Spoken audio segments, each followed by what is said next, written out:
Well, anyway, nothing. Oh!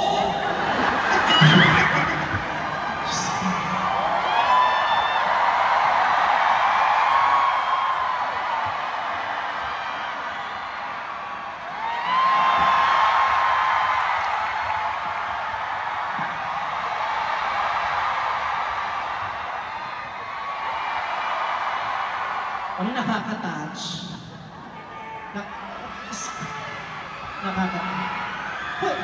Don't do that. I'm kinda, I'm vulnerable lately. I'm kinda fragile.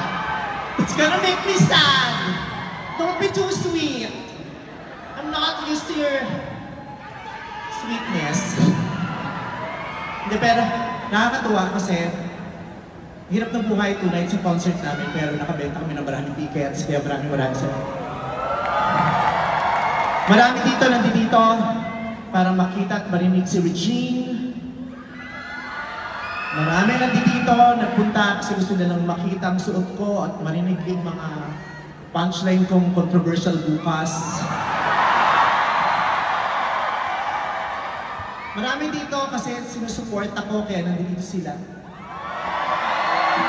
Pero marami din nandito kasi magbibideo tapos yung supply ipopost sa TikTok para mabash ako. Nandito kasi gagawin niya akong content. Alam ko yan, abang na abang kayo sa lahat ng ginagawa ko kasi may monetization. I know what you're doing, mga demonyo kayo. Content kayo ng content sa akin, ang laki ng ginagastos na kung kinikita nyo, wala man lang kayong padala pang Pasko kahit pagbutas. Well, anyway, I am very glad to be here in front of you, to be given this chance again to at least give you a good time tonight. Thank you for still trusting us, me and Regine. And I want to say hi to my bosses who are here.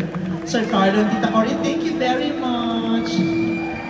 They're the sweetest bosses. Ang dami nilang ginagawa, kung alam nyo lang, pero pag naglambing ka, papalambing sila, pupunta sila. They won't miss this night. Kasi nga, para pumasok ulit ako agad next week. I love my bosses. Maraming salamat. Ang katinitong buhok. Sa panahon ngayon, ito yung ganitong buhok aesthetic, no? Ginagamit sa mga music video, pinagpo-post.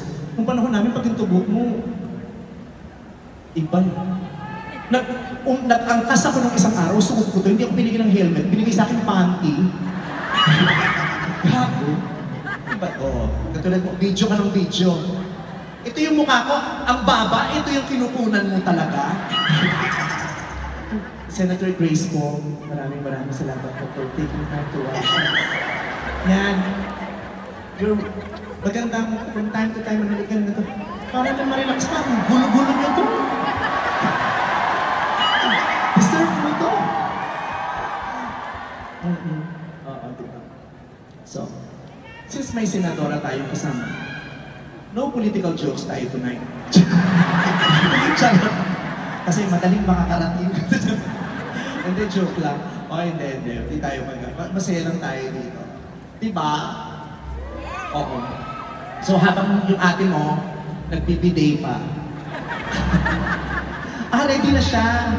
Ang taray ni ate, ready na daw. Nagpalit lang ng napkin. Okay. So, ladies and gentlemen, sit back. And, ano ba? Hindi ko malaman kung fan ka ba o may utang ako sa'yo? Yung mga fans ko dati, tawag ko sa kanila Little Ponies, pero may papunta na sila sa camping pag sabay-sabay silang nagmeme. Parinig ng meme!